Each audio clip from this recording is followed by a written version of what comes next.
ಎಲ್ರಿಗೂ ನಮಸ್ಕಾರ. Welcome back to my channel. ನಾನು ಅಂಬಿಕಾ. ಎಲ್ಲರೂ ಹೇಗಿದ್ದೀರಾ? ಎಲ್ಲರೂ ಕೂಡ ಚೆನ್ನಾಗಿದ್ದೀರಾ ಅಂತ ಅನ್ಕೋತೀನಿ. ನಾನು ಕೂಡ ತುಂಬಾ ಚೆನ್ನಾಗಿದ್ದೀನಿ.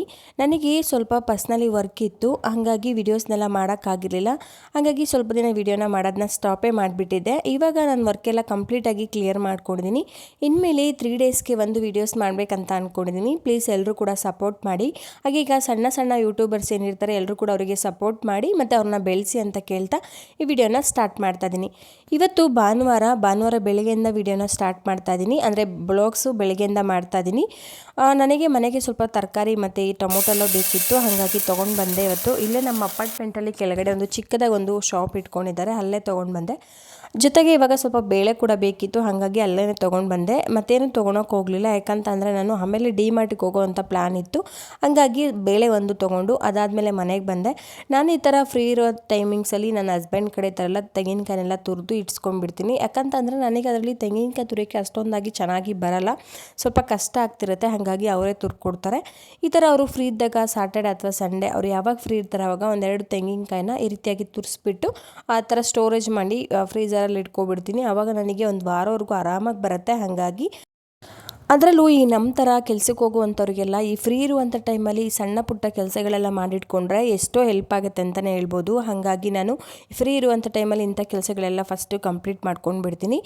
ರಾತ್ರಿಯೇ ನಾನು ದೋಸೆ ಹಿಟ್ಟನ್ನ ರುಬ್ಬಿಟ್ಕೊಂಡಿದ್ದೆ, ಬೆಳಗ್ಗೆ ದೋಸೆ ಮಾಡ್ಕೊಳ್ಳೋಣ ಅಂತೇಳಿ. ಆದರೆ ಈಗ ನೀವು ನಾರ್ಮಲಾಗಿ ದೋಸೆ ಹಿಟ್ಟು ರುಬ್ಕೋತಿರಲ್ವ, ಅದೇ ರೀತಿಯಾಗಿ ಮಾಡ್ಕೊಳೋದು. ಆದರೆ ಇಲ್ಲಿ ಅಕ್ಕಿ ಜೊತೆಗೆ ನಾನು ಇಲ್ಲಿ ಸ್ವಲ್ಪ ಆರ್ಕ ಕೂಡ ಬಳಸ್ಕೊಂಡಿದ್ದೆ, ಆರೋಗ್ಯಕ್ಕೆ ತುಂಬ ಒಳ್ಳೆಯದಂತ. ನಾನು ಯಾವಾಗಲೇ ದೋಸೆ ಮಾಡ್ತೀನಿ ಅಂತಂದರೂ ಕೆಲವೊಂದು ಮಿಲೆಟ್ಸ್ಗಳನ್ನ ಸೇರಿಸಿ ದೋಸೆ ಹಿಟ್ಟನ್ನ ರೆಡಿ ಮಾಡ್ಕೋತೀನಿ, ಯಾಕಂತಂದರೆ ಆರೋಗ್ಯಕ್ಕೆ ತುಂಬ ಒಳ್ಳೆಯದು. ಹಾಗಾಗಿ ಇವತ್ತು ದೋಸೆ ಜೊತೆಗೆ ತೆಂಗಿನಕಾಯಿ ಚಟ್ನಿ ಕೂಡ ಇಲ್ಲಿ ಮಾಡ್ಕೋತಾ ಇದ್ದೀನಿ. ನೀವೆಲ್ಲ ಯಾವ ರೀತಿಯಾಗಿ ಚಟ್ನಿ ಮಾಡ್ತೀರಾ? ಸೇಮ್ ಅದೇ ರೀತಿಯಾಗಿ ಮಾಡೋದು. ಇಲ್ಲಿ ನಾನೇನು ಕೂಡ ಏನು ಚೇಂಜಸ್ ಅಂತ ಏನು ಮಾಡಲ್ಲ. ನಾನಿಲ್ಲಿ ಇಬ್ಬರಿಗೆ ಅಷ್ಟೇ ಚಟ್ನಿ ಮಾಡ್ತಿರೋದ್ರಿಂದ ಕ್ವಾಂಟಿಟಿ ತುಂಬಾ ಕಡಿಮೆ ತೊಗೊಂಡಿದ್ದೀನಿ. ಇಲ್ಲಿ ತೆಂಗಿನಕಾಯಿ ಫ್ರೆಶ್ ಆಗಿರುವಂಥ ತೆಂಗಿನಕಾಯಿ ಸೇರಿಸ್ಕೊಳೋದ್ರಿಂದ ತುಂಬಾ ರುಚಿಯಾಗಿರುತ್ತೆ ಚಟ್ನಿ ಕೂಡ. ಇಲ್ಲಿ ಸ್ವಲ್ಪ ತೆಂಗಿನಕಾಯಿ ಜೊತೆಗೆ ಸ್ವಲ್ಪ ಕೊತ್ತಂಬರಿ ಸೊಪ್ಪು, ಹಾಗೆ ಸ್ವಲ್ಪ ಹುಣಸೆಹಣ್ಣು ಮತ್ತು ಬೆಳ್ಳುಳ್ಳಿ, ಹಸಿರು ಮೆಣಸಿನ್ಕಾಯಿ ಒಂದೆರಡು ತೊಗೋಬೇಕು. ಜೊತೆಗೆ ರುಚಿಗೆ ತಕ್ಕಷ್ಟು ಉಪ್ಪು ಕೂಡ ಸೇರಿಸ್ಕೊಂಡು, ಬೇಕಿತ್ತಂದರೆ ನೀವು ಕಡಲೆ ಅಥವಾ ಕಡಲೆ ಬೀಜ ಕೂಡ ಇಲ್ಲಿ ಸೇರಿಸ್ಕೋಬೋದು. ಆದರೆ ನಾನಿಲ್ಲಿ ಕಡಲೆ ಆಗಲಿ ಕಡಲೆ ಬೀಜ ಆಗಲಿ ಯಾವುದೂ ಕೂಡ ಸೇರಿಸ್ತಾ ಇಲ್ಲ. ಈಗ ಪ್ಲೈನಾಗೆ ತೆಂಗಿನಕಾಯಿ ಚಟ್ನಿನೇ ಮಾಡ್ಕೊತಾ ಇದ್ದೀನಿ. ದೋಸೆಗೆ ಈ ರೀತಿಯಾಗಿ ಪ್ಲೈನಾಗಿ ಮಾಡಿಕೊಂಡ್ರೆ ತುಂಬಾ ಚೆನ್ನಾಗಿರುತ್ತೆ. ಹಾಗಾಗಿ ನಾನಿಲ್ಲಿ ಕಡಲೆ ಆಗಿರ್ಬೋದು ಅಥವಾ ಈ ಕಡಲೆ ಬೀಜ ಆಗಿರ್ಬೋದು ಯಾವಾಗಲಾದರೂ ಒಂದೊಂದು ಸತಿ ಸೇರಿಸ್ತೀನಿ. ಬಟ್ ಕೆಲವೊಂದು ಸತಿ ಈ ಥರ ಪ್ಲೈನಾಗೆ ಮಾಡ್ಕೊತೀನಿ, ತುಂಬಾ ಚೆನ್ನಾಗಿರುತ್ತೆ. ಹಾಗೆ ಸ್ವಲ್ಪ ಮೊನ್ನೆ ನಾನು ನುಗ್ಗೆಕಾಯಿನ ತೊಗೊಂಡು ಬಂದುಬಿಟ್ಟಿದ್ದೆ, ಹಾಗೆ ಇಟ್ಟಿದ್ದೆ. ಆ ರೀತಿಯಾಗಿ ಇಟ್ಟರೆ ಒಣಗೋಗ್ಬಿಡುತ್ತೆ. ಹಾಗಾಗಿ ಈ ಥರ ಸಣ್ಣದಾಗಿ ಕಟ್ ಮಾಡಿ ಫ್ರೀಝರಲ್ಲಿ ಎತ್ತಿಟ್ಕೊಂಡ್ರೆ ಸುಮಾರು ಒಂದು ವಾರಗಟ್ಟಲೆ ಆರಾಮಾಗಿ ನಾವು ಯೂಸ್ ಮಾಡ್ಕೋಬೋದು. ಹಾಗಾಗಿ ಇವಾಗ ಸ್ವಲ್ಪ ಫ್ರೀಯಾಗಿದ್ದೆ ಅಂತೇಳಿ ಇದನ್ನು ಕೂಡ ಇಲ್ಲಿ ಕಟ್ ಮಾಡಿ ಫ್ರೀಝರಲ್ಲಿ ಎತ್ತಿಟ್ಕೋತಾ ಇದ್ದೀನಿ. ಆರಾಮಾಗಿ ನನಗೆ ಒಂದು ವಾರವರೆಗೂ ಚೆನ್ನಾಗಿ ಬರುತ್ತೆ. ಇದು ಚಟ್ನಿ ಕೂಡ ರೆಡಿಯಾಗೇ ಹೋಯಿತು. ನಾನು ಫಸ್ಟು ಈ ಬ್ಲೆಂಡರ್ ಇರುತ್ತಲ್ವ ಅದರಲ್ಲಿ ರುಬ್ಕೊಳ್ಳೋಣ ಅಂತೇಳಿ ಆ ಜಾರಲ್ಲಿ ಹಾಕಿದ್ದೆ, ಅದು ಯಾಕೋ ಸಣ್ಣಕ್ಕಾಗಲೇ ಇಲ್ಲ. ಹಾಗಾಗಿ ಮತ್ತೆ ನಾನು ಚೇಂಜ್ ಮಾಡಿ ಆ ಮಿಕ್ಸಿ ಜಾರಲ್ಲಿ ಹಾಕ್ಕೊಂಡು ರುಬ್ಕೊಂಡಿದ್ದಾಯಿತು. ಇವಾಗ ಚಟ್ನಿ ಕೂಡ ರೆಡಿ ಆಯಿತು. ಇದನ್ನ ಎತ್ತಿ ಸೈಡಿಗೆ ಇಟ್ಕೊಂಡ್ಬೇಡ. ನಾನು ರಾತ್ರಿಯೇ ಚಪಾತಿ ಮಾಡಿದ್ದೆ, ಅದಕ್ಕೆ ತರಕಾರಿ ಎಲ್ಲ ಹಾಕಿ ಸ್ವಲ್ಪ ನುಗ್ಗೆಕಾಯಿ ಎಲ್ಲ ಸೇರಿಸಿ ಪಲ್ಯ ಮಾಡ್ಕೊಂಡಿದ್ದೆ. ಅದು ಜಾಸ್ತಿನೇ ಮಾಡಿಬಿಟ್ಟಿದ್ದೆ, ಹಾಗಾಗಿ ಅದೇ ಮಿಕ್ಕಿತ್ತು. ಹಾಗಾಗಿ ಮತ್ತಿನ್ನೇನು ಚೇಂಜಸ್ ಮಾಡೋಣ, ಮತ್ತೆ ಯಾಕೆ ವೇಸ್ಟ್ ಮಾಡೋಣ ಅಂತೇಳಿ ಇಲ್ಲಿ ಅದೇ ಪಲ್ಯಕ್ಕೆ ಇಲ್ಲಿ ದೋಸೆನ ಮಾಡ್ಕೊತಾ ಇದ್ದೀನಿ. ಅದಕ್ಕೆ ಸ್ವಲ್ಪ ಚಟ್ನಿ ಮತ್ತು ಇನ್ನೊಂದು ಸ್ವೀಟ್ ಚಟ್ನಿ ಮಾಡಿಕೊಂಡ್ರೆ ಸಾಕಾಗುತ್ತೆ ಅಂತ. ಮತ್ತು ನನಗೆ ರಾತ್ರಿ ಇಲ್ಲಿ ಕೊತ್ತಂಬರಿ ಸೊಪ್ಪು ಇರಲಿಲ್ಲ, ಹಾಗೆ ಪಲ್ಯ ಮಾಡಿದ್ದೆ. ಇವತ್ತು ಬೆಳಗ್ಗೆ ಹೋಗಿ ಕೊತ್ತಂಬರಿ ಸೊಪ್ಪನ್ನ ತೊಗೊಂಡು ಬಂದೆ. ಹಾಗಾಗಿ ಆ ಪಲ್ಯಕ್ಕೆ ಸ್ವಲ್ಪ ಕೊತ್ತಂಬರಿ ಸೊಪ್ಪು ಹಾಕಿ ಚೆನ್ನಾಗಿ ಬಿಸಿ ಮಾಡಿಕೊಂಡ್ರೆ ಆ ಪಲ್ಯ ಕೂಡ ಚೆನ್ನಾಗಿದೆ. ಹಾಗಾಗಿ ವೇಸ್ಟ್ ಮಾಡಬಾರ್ದಲ್ವ, ಹಾಗಾಗಿ ಅದೇ ಪಲ್ಯಕ್ಕೆ ಬಿಡ್ತಾಯಿದ್ದೀನಿ. ತುಂಬಾ ಚೆನ್ನಾಗಿತ್ತು. ಪಲ್ಯ ಕೂಡ ಗಟ್ಟಿಗೆ ಮಾಡಿದ್ದೆ, ಅಂದರೆ ತರಕಾರಿಗಳೆಲ್ಲ ಸೇರಿಸಿ ನುಗ್ಗೆಕಾಯಿ ಎಲ್ಲ ಸೇರಿಸಿ ತುಂಬಾ ಚೆನ್ನಾಗಿತ್ತು. ಬಟ್ ಜಾಸ್ತಿ ಮಾಡಿಬಿಟ್ಟಿದ್ದೆ, ಹಾಗಾಗಿ ಬೆಳಗ್ಗೆ ಕೂಡ ಅದೇ ಆಯ್ತು ಅಂತಲೇ ಹೇಳ್ಬೋದು. ಇಲ್ಲಿ ಪಲ್ಯ ಕೂಡ ಇತ್ತಲ್ವ ಫಸ್ಟೇ, ಹಂಗಾಗಿ ಇವಾಗ ಸ್ವೀಟ್ ಚಟ್ನಿ ಮಾಡಿಕೊಂಡು ದೋಸೆ ಮಾಡ್ಕೊಂಡ್ಬಿಟ್ರೆ ಆಗೋಗ್ಬಿಡತ್ತೆ. ತುಂಬಾ ಚೆನ್ನಾಗಿರುತ್ತೆ. ನೆಕ್ಸ್ಟ್ ಟೈಮು ಈ ರೆಸಿಪಿ ಕೂಡ ನಾನು ನಿಮ್ಮ ಜೊತೆ ಶೇರ್ ಮಾಡ್ಕೋತೀನಿ. ಚಪಾತಿಗಾಗಿರ್ಬೋದು ಅಥವಾ ಈ ದೋಸೆಗಾಗಿರ್ಬೋದು ತುಂಬಾ ಚೆನ್ನಾಗಿರುತ್ತೆ. ಅದರಲ್ಲೂ ರೊಟ್ಟಿಗೂ ಕೂಡ ತುಂಬ ಚೆನ್ನಾಗಿರುತ್ತೆ. ನೆಕ್ಸ್ಟ್ ಬ್ಲಾಗ್ಗಳಲ್ಲಿ ನಾನು ಈ ಪಲ್ಯಗಳನ್ನ ಖಂಡಿತವಾಗ್ಲೂ ನಿಮ್ಮ ಜೊತೆ ಕೂಡ ಶೇರ್ ಮಾಡ್ಕೋತೀನಿ. ನಾನಿಲ್ಲಿ ಸ್ವೀಟ್ ಚಟ್ನಿ ಮಾಡೋಕ್ಕೆ ಫ್ರೆಶ್ ಆಗಿರುವಂಥ ತೆಂಗಿನಕಾಯಿ ತುರಿ ಕೂಡ ತೊಗೊಂಡಿದ್ದೀನಿ. ಅದ್ರ ಜೊತೆಗೆ ಒಂದು ಅರ್ಧ ಟೇಬಲ್ ಸ್ಪೂನಷ್ಟು ಜೀರಿಗೆ ತೊಗೊಂಡಿದ್ದೀನಿ. ಮತ್ತು ಇದಕ್ಕೆ ಬೆಲ್ಲ ಕೂಡ ತೊಗೊಂಡಿದ್ದೀನಿ. ಇಲ್ಲಿ ಬೆಲ್ಲ ನಮಗೆ ಸ್ವೀಟ್ ಎಷ್ಟು ಬೇಕು ಅಷ್ಟು ನೋಡಿಕೊಂಡು ನೀವು ಹೆಚ್ಚು ಕಡಿಮೆ ಕೂಡ ಮಾಡ್ಕೋಬೋದು. ನಾನಿಲ್ಲಿ ಸ್ವಲ್ಪ ಬೆಲ್ಲ ಜಾಸ್ತಿನೇ ಹಾಕ್ತಾಯಿದ್ದೀನಿ. ನಮಗೆ ಸ್ವಲ್ಪ ಸ್ವೀಟಾಗಿದ್ದರೆ ಇಷ್ಟ ಆಗುತ್ತೆ. ಹಾಗಾಗಿ ನಿಮಗೆ ಎಷ್ಟು ಬೇಕಷ್ಟು ನೀವು ನೋಡಿಕೊಂಡು ಹೆಚ್ಚು ಕಡಿಮೆ ಮಾಡ್ಕೊಳ್ಳಿ. ಇದಕ್ಕೆ ಜೀರಿಗೆ ಕೂಡ ಸೇರಿಸ್ಕೊಂಡು ಸ್ವಲ್ಪ ಏಲಕ್ಕಿ ಪುಡಿ ಕೂಡ ಸೇರಿಸ್ಕೊಂಡು ಚೆನ್ನಾಗಿ ಮಿಕ್ಸ್ ಮಾಡ್ಕೊಂಬಿಟ್ರೆ ತುಂಬಾ ಚೆನ್ನಾಗಿರುತ್ತೆ. ಅದರಲ್ಲಿ ಇದು ನೀರು ದೋಸೆಗಂತೂ ಬೆಸ್ಟ್ ಕಾಂಬಿನೇಷನ್ ಅಂತಲೇ ಹೇಳ್ಬೋದು. ನಾನಿವತ್ತೇ ನೀರು ದೋಸೆ ಮಾಡಿಲ್ಲ, ಆದರೂ ಯಾಕೋ ತಿನ್ನಬೇಕಂತ ಅನ್ನಿಸ್ತಿತ್ತು. ಹಾಗಾಗಿ ಇವತ್ತು ನಾನು ಇದನ್ನು ಕೂಡ ಮಾಡಿದ್ದೆ. ತುಂಬಾ ಚೆನ್ನಾಗಿತ್ತು. ನಮಗೆ ಈ ನಾರ್ಮಲ್ ಚಟ್ನಿಗಿಂತನೂ ಈ ಚಟ್ನಿ ನಂಗೆ ತುಂಬಾ ಇಷ್ಟ ಆಯಿತು. ಅಂದರೆ ತುಂಬಾ ಚೆನ್ನಾಗಿರುತ್ತೆ, ಸ್ವೀಟಾಗಿರುತ್ತಲ್ವ, ದೋಸೆಗಂತೂ ತುಂಬಾ ಚೆನ್ನಾಗಿರುತ್ತೆ. ಯಾರಾದರೂ ಟ್ರೈ ಮಾಡಿಲ್ಲ ಅಂತಂದರೆ ಒಂದು ಸತಿ ಟ್ರೈ ಮಾಡಿ ನೋಡಿ, ನಿಮಗೂ ಕೂಡ ಇಷ್ಟ ಆಗ್ಬೋದು. ಇವಾಗ ದೋಸೆ ಕೂಡ ಮಾಡ್ಕೊಂಡ್ಬಿಟ್ರೆ ಟಿಫನ್ ರೆಡಿನೇ ಆಗಿ ಹೋಗ್ಬಿಡುತ್ತೆ. ನಾನಿಲ್ಲಿ ಇವತ್ತು ದೋಸೆಗೆ ಆಯಿಲನ್ನು ಬೆಳೆಸಿಲ್ಲ. ಊರಿಂದ ಅಮ್ಮ ಬೆಣ್ಣೆನ ಕೊಟ್ಟು ಕಳಿಸಿದ್ರು. ಹಾಗಾಗಿ ಬೆಣ್ಣೆ ಇತ್ತಲ್ವ, ಹಾಗಾಗಿ ಬೆಣ್ಣೆ ದೋಸೆನೇ ಮಾಡ್ಕೊಳ್ಳೋಣ ಅಂತೇಳಿ ಮಾಡ್ಕೊತಿದ್ದೀನಿ. ತುಂಬಾ ಚೆನ್ನಾಗಿರುತ್ತೆ. ನನಗಂತೂ ಬೆಣ್ಣೆ ದೋಸೆ ಅಂದರೆ ಪರ್ಸ್ನಲಿ ತುಂಬಾ ಇಷ್ಟ ಆಗುತ್ತೆ. ಯಾರಿಗೆಲ್ಲ ಬೆಣ್ಣೆ ದೋಸೆ ಇಷ್ಟ ಆಗುತ್ತೆ ಅಂತ ಕಾಮೆಂಟ್ ಸೆಕ್ಷನಲ್ಲಿ ಕಾಮೆಂಟ್ ಹಾಕೋದನ್ನ ಮರಿಬೇಡಿ, ನಾನು ಕೂಡ ತಿಳ್ಕೊಂಡಂಗಾಗುತ್ತೆ. ಇವಾಗ ದೋಸೆ ಕೂಡ ರೆಡಿ ಆಯಿತು. ಇವಾಗ ಟಿಫನ್ನ ಮಾಡಿಕೊಂಡು ನಾವು ಡಿಮಾರ್ಟ್ಗೆ ಹೋಗಬೇಕು. ಅಲ್ಲಿ ಕೆಲವೊಂದು ಗ್ರೋಸರೀಸ್ ಎಲ್ಲ ಖಾಲಿಯಾಗಿದೆ ಮನೆಯಲ್ಲಿ. ಹಾಗಾಗಿ ಇವತ್ತು ಹೋಗಿ ಗ್ರೋಸರೀಸ್ ಎಲ್ಲ ಪರ್ಚೇಸ್ ಮಾಡಿಕೊಂಡು ಬರಬೇಕು.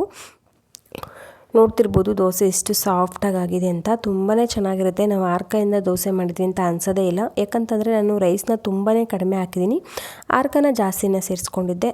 ನನಗೆ ಪರ್ಸ್ನಲಿ ಇಷ್ಟ ಆಯಿತು.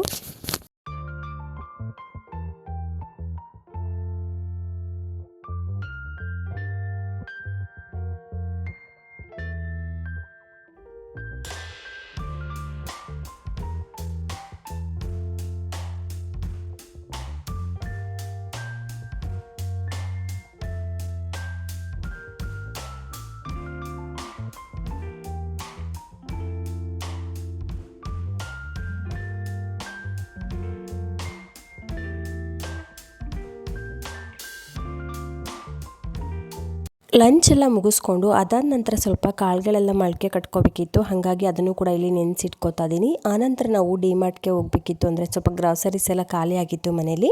ಹಾಗಾಗಿ ಅದನ್ನು ಕೂಡ ತೊಗೊಂಡು ಬರೋಣ ಅಂತೇಳಿ ನಾನು ನನ್ನ ಹಸ್ಬೆಂಡ್ ಇಬ್ಬರು ಕೂಡ ಇಲ್ಲಿ ಹೋಗ್ತಾ ಇದ್ದೀವಿ. ನಮಗೆ ಏನೇನು ಬೇಕು ಅಂತ ನಾನು ಫಸ್ಟೇ ನೋಟ್ ಮಾಡ್ಕೋತೀನಿ. ಇಲ್ಲ ಅಂತಂದರೆ ಅಲ್ಲಿ ಹೋದ್ಮೇಲೆ ಬೇಡ್ದಿರೋದೆಲ್ಲ ತೊಗೊಂಡು ಬರೋದು ಜಾಸ್ತಿ ಇರುತ್ತೆ. ಅಂದರೆ ನನಗೆ ಅದು ಅವಶ್ಯಕತೆನೇ ಇರಲ್ಲ ಅಂಥದ್ದೆಲ್ಲ ತೊಗೊಂಡು ಬಂದು ನಮಗೆ ಡಿಮಾರ್ಟು ತುಂಬಾ ಹತ್ತಿರ ಇದೆ ಅಂತಲೇ ಹೇಳ್ಬೋದು. ಹಂಗಾಗಿ ನಮಗೆ ಆರಾಮಾಗಿ ಹೋಗಿ ಬರ್ಬೋದು. ಆದರೆ ಸಾಟರ್ಡೆ ಮತ್ತು ಸಂಡೇ ಹೋಗೋಕ್ಕಾಗಲ್ಲ, ಅಷ್ಟೊಂದಾಗಿ ರಶ್ ಇರುತ್ತೆ.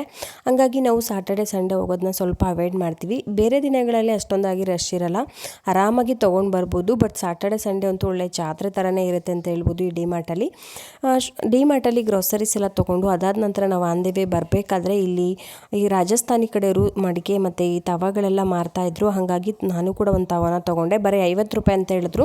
ಬಟ್ ಅದು ಹೇಗೆ ವರ್ಕ್ ಆಗುತ್ತೆ ಅಂತ ಗೊತ್ತಿಲ್ಲ. ಕೆಲವೊಂದು ಸತಿ ನೀಟಾಗಿ ಸೀಸ್ನಿಂಗ್ ಮಾಡಿಲ್ಲ ಅಂತಂದರೆ ಅದು ಬ್ರೇಕ್ ಆಗುವಂಥ ಚಾನ್ಸಸ್ಸು ಜಾಸ್ತಿನೇ ಇರುತ್ತೆ. ಬಟ್ ಅದು ಹೇಗೆ ವರ್ಕ್ ಆಗುತ್ತೆ ಅಂತ ನೋಡಬೇಕು. ನಾನು ಕೂಡ ಒಂದು ತವಾನ ತೊಗೊಂಡೆ. ರೊಟ್ಟಿ ಮಾಡೋಕ್ಕೆ ಅಥವಾ ಈ ಚಪಾತಿಗೆಲ್ಲ ತುಂಬಾ ಚೆನ್ನಾಗಿರುತ್ತೆ. ಈ ಕುಲ್ಚಾ ಆ ಥರ ಏನಾದರೂ ಮಾಡ್ತೀವಿ ಅಂದರೆ ತುಂಬಾ ಚೆನ್ನಾಗಿರುತ್ತೆ ಅಂತೇಳಿ ತೊಗೊಂಡಿದ್ದೀನಿ. ಬಟ್ ಅದು ಹೇಗೆ ಯೂಸ್ ಆಗುತ್ತೆ ಅಂತ ನೋಡಬೇಕು.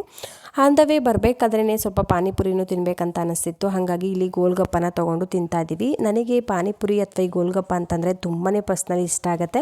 ಯಾರಿಗೆಲ್ಲ ಗೋಲ್ಗಪ್ಪ ಅಥವಾ ಪಾನಿಪುರಿ ಇಷ್ಟ ಆಗುತ್ತೆ ಅಂತ ನನಗೆ ಕಾಮೆಂಟ್ ಮಾಡಿ, ನಾನು ಕೂಡ ತಿಳ್ಕೊಂಡಂಗೆ ಆಗುತ್ತೆ. ಬಟ್ ನನ್ನ ಹಸ್ಬೆಂಡಿಗೆ ಇದೆಲ್ಲ ಇಷ್ಟ ಆಗಲ್ಲ. ಗೋಬಿ ಮತ್ತು ಈ ಪಾನಿಪುರಿ ಇಂಥದ್ದೇನು ಇಷ್ಟ ಆಗಲ್ಲ.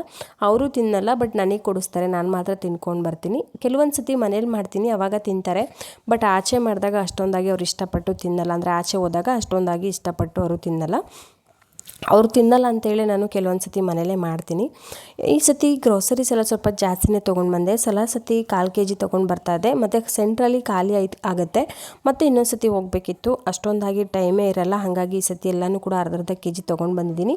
ಫ್ರೀಝರಲ್ಲಿ ಎತ್ತಿಟ್ಕೊಂಡ್ರೆ ಏನು ಕಾಳುಗಳೇನು ಹಾಳಾಗಲ್ಲ, ಚೆನ್ನಾಗಿ ಬಾಳಿಕೆ ಬರುತ್ತೆ. ಹಾಗಾಗಿ ಈ ಸತಿ ಎಲ್ಲ ಅರ್ಧ kgನೇ ತೊಗೊಂಡು ಬಂದಿದ್ದೀನಿ. ನಮಗೆ ಸ್ವಲ್ಪ ಕಾಳುಗಳೆಲ್ಲ ಜಾಸ್ತಿನೇ ಯೂಸ್ ಆಗುತ್ತೆ. ಯಾಕಂತಂದರೆ ನಾವು ಸ್ವಲ್ಪ ಮೊಳಕೆ ಕಾಳುಗಳೆಲ್ಲ ಜಾಸ್ತಿ ಕಟ್ತಾ ಇರ್ತೀನಿ. ಹಾಗಾಗಿ ನಮಗೆ ಕಾಳೆಲ್ಲ ಸ್ವಲ್ಪ ಜಾಸ್ತಿನೇ ಯೂಸ್ ಆಗುತ್ತೆ. ಹಾಗಾಗಿ ಇವಾಗ ಇದೆಲ್ಲನೂ ನೀಟಾಗಿ ಫಿಲ್ಲಿಂಗ್ ಮಾಡ್ಕೊಂಡ್ಬಿಟ್ರೆ ಇದು ಒಂದು ಕೆಲಸ ಕಂಪ್ಲೀಟಾಗಿ ಕ್ಲಿಯರಾಗಿ ಹೋಗ್ಬಿಡುತ್ತೆ. ಇವತ್ತು ಫುಲ್ ಡೇ ಇದೇ ಕೆಲಸ ಆಗೋಯಿತು, ಬೇರೆ ಏನೂ ಮಾಡೋಕ್ಕೆ ಆಗಲಿಲ್ಲ. ಡಿಮಾರ್ಟಿಗೆ ಹೋಗಿ ಅಲ್ಲಿಂದ ತೊಗೊಂಡು ಬರೋ ಅಷ್ಟೊತ್ತಿಗೆ ಸಾಕಾಗೋಯಿತು. ಬೇರೆ ದಿನಗಳಲ್ಲಿ ಹೋಗಬೇಕಿತ್ತು, ಬಟ್ ಇವತ್ತು ನಮಗೆ ಅಷ್ಟೊಂದಾಗಿ ಲಾಸ್ಟ್ ವಾರ ಹೋಗೋಕ್ಕಾಗಲಿಲ್ಲ. ಹಾಗಾಗಿ ಇವತ್ತು ಸಂಡೇನೇ ಹೋಗಿದ್ದಾಯಿತು. ತುಂಬಾ ರಶ್ ಇತ್ತು, ಬಟ್ ಏನೂ ಮಾಡೋಕ್ಕಾಗಲ್ಲ. ಒಂದೊಂದು ಸತಿ ಈ ರೀತಿಯಾಗಿ ಆಗುತ್ತೆ. ನಾವು ಈ ಥರ ಮನೆಗೆ ಏನಾದರೂ ಗ್ರಾಸರೀಸ್ ತರಬೇಕಾದಾಗ ಅಥವಾ ತಿನ್ನುವಂಥ ಪದಾರ್ಥಗಳಾಗಿರ್ಬೋದು, ದೊಡ್ಡ ದೊಡ್ಡ ಮಾಲ್ ಆಗಿರ್ಬೋದು ಅಥವಾ ಈ ದೊಡ್ಡ ದೊಡ್ಡ ಶಾಪ್ಗಳಾಗಿರ್ಬೋದು, ಅಲ್ಲೆಲ್ಲ ತರಕ್ಕೆ ಹೋದಾಗ ತುಂಬ ಆಫರ್ಸ್ ಎಲ್ಲ ಇಟ್ಟಿರ್ತಾರೆ. ನೀವು ನೋಡಿರ್ಬೋದು, ಕೆಲವೊಬ್ಬರಿಗೆ ಅನುಭವ ಕೂಡ ಆಗಿರುತ್ತೆ. ಈ ಅನುಭವ ನನಗೂ ಕೂಡ ಆಗಿದೆ.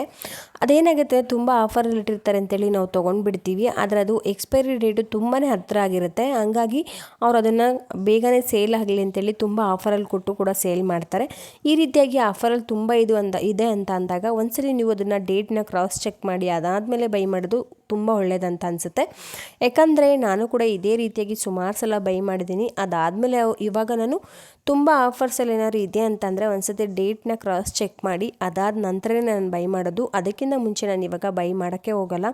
ಯಾಕಂದರೆ ಅದನ್ನು ತೊಗೊಂಡು ಬಂದು ಅದು ಎಕ್ಸ್ಪೈರಿ ಡೇಟ್ ಹತ್ರದಲ್ಲಿದೆ ಅಂತ ಅಂದಾಗ ನಾವು ಬೇಗ ಖಾಲಿ ಮಾಡೋಕ್ಕೂ ಕೂಡ ಆಗಲ್ಲ ಕೆಲವೊಂದು ಸತಿ. ಹಾಗಾಗಿ ಲಾಸ್ಟ್ ಟೈಮ್ ತೊಗೊಂಬಂದಿರುವಂಥ ಬೇಳೆ ಸ್ವಲ್ಪ ಮಿಕ್ಕಿತ್ತು, ಹಾಗಾಗಿ ಅದೇ ಬೇಳೆ ಜೊತೆಗೆ ಇವಾಗ ತೊಗೊಂಬಂದಿರುವಂಥ ಬೇಳೆ ಕೂಡ ಅಲ್ಲಿ ಸೇರಿಸಿ ಫಿಲ್ಲಿಂಗ್ ಮಾಡ್ಕೊತಾ ಇದ್ದೀನಿ. ನಮಗೆ ಅರ್ಧ ಕೆಜಿ ಬೇಳೆನ ತೊಗೊಂಡು ಬಂದರೆ 1 ತಿಂಗಳಿಗೆ ಸಾಕಾಗತ್ತೆ. ನಾನು ಅಷ್ಟೊಂದಾಗಿ ತೊಗರಿ ಬೇಳೆನ ಬಳಸಲ್ಲ, ಸ್ವಲ್ಪನೇ ತೊಗರಿ ಬೇಳೆನ ಬಳಸ್ಕೊತೀನಿ.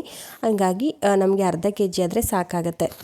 ನಾವು ಖಾರದ ಪುಡಿ ಮತ್ತು ಈ ಸಾಂಬಾರು ಪುಡಿ ಎಲ್ಲ ತೊಗೊಂಡು ಬರಲ್ಲ ಆಚೆಯಿಂದ. ಬಟ್ ಈ ಸತಿ ಅಮ್ಮ ಖಾರದ ಪುಡಿ ಮತ್ತು ಸಾಂಬಾರು ಪುಡಿ ಇನ್ನೂ ಎರಡೂ ಕೂಡ ಮಾಡಿಲ್ಲ. ಯಾವಾಗಲೂ ಕೂಡ ಅವರೇ ನನಗೆ ಮಾಡಿ ಕಳಿಸ್ಕೊಡ್ತಾರೆ.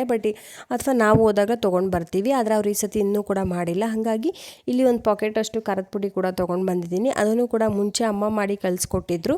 ಅದು ಕೂಡ ಇತ್ತು ಖಾರದ ಪುಡಿ ಸ್ವಲ್ಪ. ಅದ್ರ ಜೊತೆಗೆ ಇದನ್ನು ಕೂಡ ಸೇರಿಸಿ ಫಿಲ್ಲಿಂಗ್ ಮಾಡಿ ಎತ್ತಿಟ್ಕೊಳ್ಳೋಣ ಅಂತೇಳಿ ಇಲ್ಲಿ ಫಿಲ್ಲಿಂಗ್ ಮಾಡ್ತಾಯಿದ್ದೀನಿ. ಈ ಬ್ಲಾಗು ಇನ್ನೂ ಕೂಡ ಲೆಂತ್ ಆಗ್ಬೋದು ಅಂತೇಳಿ ಈ ಬ್ಲಾಗ್ನ ಇಲ್ಲಿಗೆ ಎಂಡ್ ಮಾಡ್ತಾ ಇದ್ದೀನಿ. ನಿಮಗೆ ಆದರೆ ವಿಡಿಯೋ ಇಷ್ಟ ಆಯಿತು ಅಥವಾ ಸ್ವಲ್ಪ ಆದರೆ ಯೂಸ್ಫುಲ್ ಆಯಿತು ಅಂತ ಅನಿಸಿದ್ರೆ ಪ್ಲೀಸ್ ಲೈಕ್ ಮಾಡಿ, ಹಾಗೆ ನಿಮ್ಮ ಫ್ರೆಂಡ್ಸ್ ಆ್ಯಂಡ್ ರಿಲೇಟಿವ್ಸ್ಗೆಲ್ಲ ಶೇರ್ ಮಾಡಿ, ಹಾಗೆ ನನ್ನ ಚಾನಲ್ಗೆ ಸಬ್ಸ್ಕ್ರೈಬ್ ಮಾಡ್ಕೊಳ್ಳಿ. ನಮ್ಮಂಥ ಸಣ್ಣ ಸಣ್ಣ ಯೂಟ್ಯೂಬರ್ಸ್ನ ನೀವು ಬೆಳೆಸಿ ಅಂತ ಕೇಳ್ತಾ ಈ ವಿಡಿಯೋನ ಇಲ್ಲಿಗೆ ಎಂಡ್ ಮಾಡ್ತಿದ್ದೀನಿ. ಸಿಗ್ತೀನಿ ಮುಂದಿನ ವಿಡಿಯೋದಲ್ಲಿ. Thank you.